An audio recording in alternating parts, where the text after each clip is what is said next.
Hey everybody, welcome to At the Movies with Brian Ortega. I'm Brian, and in this episode, we're going to be going over my top 5 favorite movies of 2024 so far. All right, so I'll start with my honorable mention. The number one that I couldn't get on the list, but I would definitely want to put it back on if I could, and that would be The Fall Guy with Ryan Gosling and Emily Blunt. It was one of my favorite movies of the year, but didn't quite catch the top 5, just because I wanted the list to be a little bit more, unique, and maybe throw in a couple curveballs that you may have not seen, or I think you should really check out at some point during this year.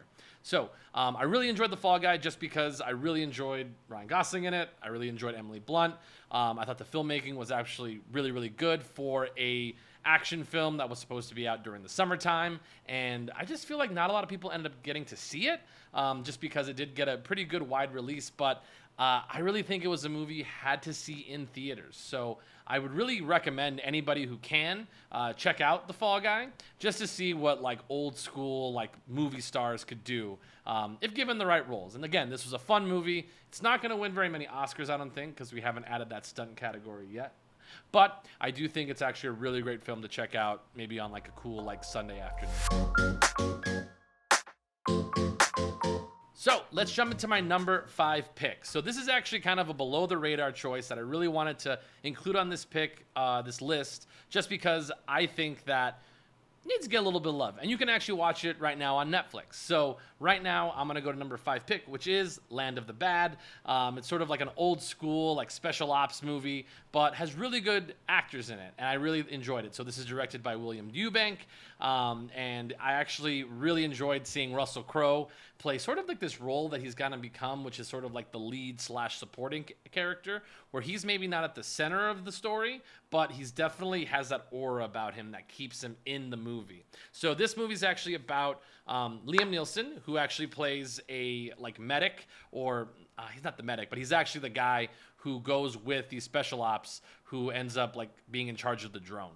So he's the guy who ends up doing all the coordinates, and he ends up becoming the guy that has to actually get through this special operation that goes wrong. And Russell Crowe is a March Madness enthusiast who really is a big fan of basketball and is actually stationed in Las Vegas, Nevada, where he flies a drone, which actually is following this special operation. So it's a really fun sort of play where he has to talk to Liam Hemsworth throughout the film, and I think does a really fantastic job of inserting a little bit of comedy in what would have been sort of a really serious special ops film about escaping and completing your mission. So I really enjoyed Land of the Bad, and I would highly recommend this to anybody who wants a nice, cool, action war film, something similar to Triple Frontier, or sort of a dumbed-down version of Tears of the Sun, or Black Hawk Down. So anybody who enjoys films like that, I think would really enjoy Land of the Bad. So let's go to number 4. So my number 4 on my list is Civil War. So Civil War came out in April. This is directed by Alex Garland, who also wrote 28 Days Later, as well as he was also a producer on 28 Weeks Later, which was a really fun film. Garland says that this is probably going to be one of his last films that he directs, but he will still produce and write other films throughout his career. This is starring Kirsten Dunst and Wagner Moura. You might know Wagner Moura from Narcos, who he played Pablo Escobar brilliantly, if I may say. But this movie is actually really, really cool. It sort of threw people off because of the marketing. Everybody thought it was going to be Civil War in America and showing all these battles and who would go with who's aligned with who. And I think the marketing was successful enough to get people to the movie theater, because this movie is actually nothing about any of that stuff going on. It's actually more about war reporters and how important it is to, getting the right story, but not necessarily telling that story from the left or right side. It's really, we're here to present what is in front of us, and you, the public, are meant to decide whether or not it's right or wrong. And I really think they do a really great job of that in this movie by not inserting themselves, for the most part, in all the actions in the film. But overall, the filmmaking itself is absolutely fantastic. I love the narrative, how it goes through sort of this road the sort of road movie where you're following these guys through sort of this part of America, and then culminating in sort of like the war-torn Washington, D.C., which was pretty eerie when I saw it the first time. If you're ever a fan of history, there's always this sort of image of like the bunker in Berlin where Hitler actually ended up dying, and what that bunker must have looked like eerily similar once they get to the White House at the end of Civil War. So overall, really enjoyed Civil War. I think this is really good for people who really want to think and really have sort of existential thoughts about like our political system, but also want to sort of revere in the journalists who follow a lot of the very dangerous areas in the entire world, and it really brings it home. But overall, Civil War, my number 4 favorite movie of 2024.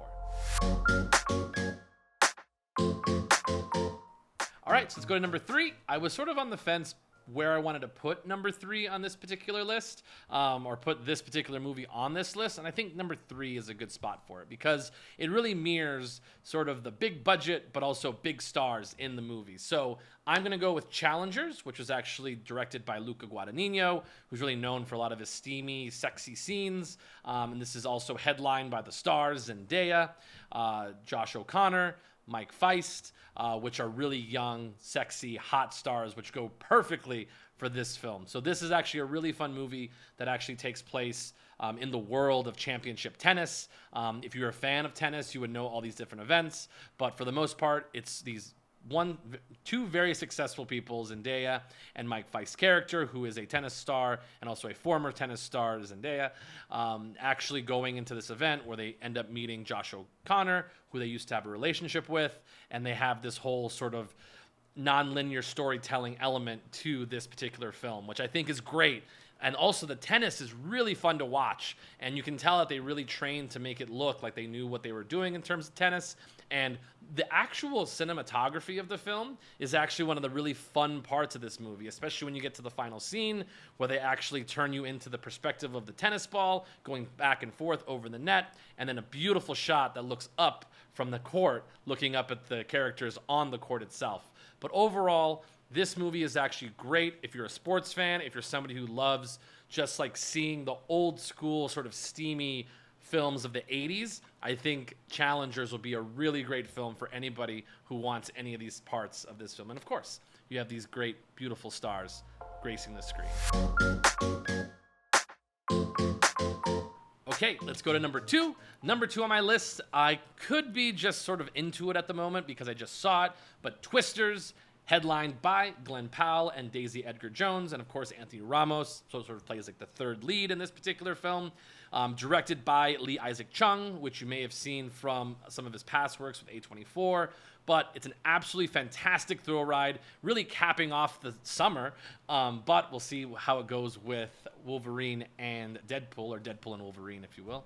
And I think that this movie is great for anybody who loved the original and they want sort of that taste of like the 90s action film with a little bit of disaster mixed in.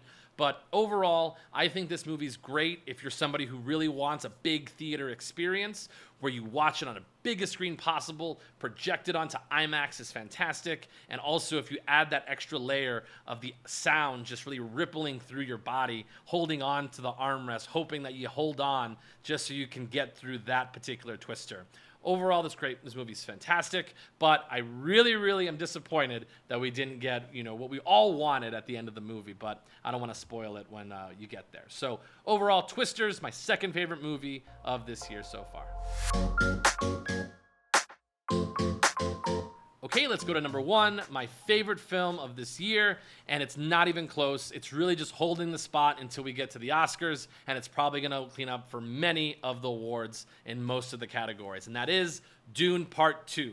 Dune Part 2 is filmed by Denis Villeneuve. It's the second part of his Dune franchise, which started with Dune, and then we have Dune Part 2, and hopefully Dune Messiah coming out in the next couple of years. It's headlined by a huge list of characters. We have Timothée Chalamet, Austin Butler, Zendaya. We also have Rebecca Ferguson, who does a great job, Javier Bardem, and countless other people in this film. Florence Pugh, oh my goodness. The list of people in this film is really what made me get excited about film again and thinking that we can really just get back and get back into the theaters is to watching this particular movie.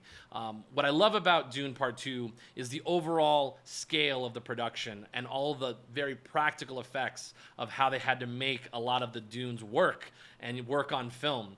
They had to go to Abu Dhabi. They had to sort of build these dunes sometimes, and then they even had trucks pull these big giant sort of cylinders to make these dunes actually collapse. So just watching all this stuff go into effect into this beautiful film that has a great narrative, that I really think that anybody who really loves film, that really wants to appreciate the power of what studios can do, because you can't fund movies like this unless you know there's going to be a big return. It really is sort of a sad part of it, but put in the right hands of Denis Villeneuve, who really just loves the sort of filmmaking aspect of it with the actual, just what it looks like on screen with sort of like very little dialogue, I think is amazing. I also think Timothée Chalamet is a star, and I think this year has actually sort of revitalized what a movie star can be, with so many movies being in the back in the day being headlined by Leo, by Brad Pitt, by George Clooney, these kind of leading men. I think we're back to that now that we've kind of gotten past our Marvel phase. But overall, that was my top 5 favorite movies of 2024. There's many to come this year, and I can't wait to give you my final year list when we get to December, and I can reveal my top 10 movies of 2024. But for now, thank you so much for coming to At the Movies with Brian Ortega. Hopefully, I'll see you again.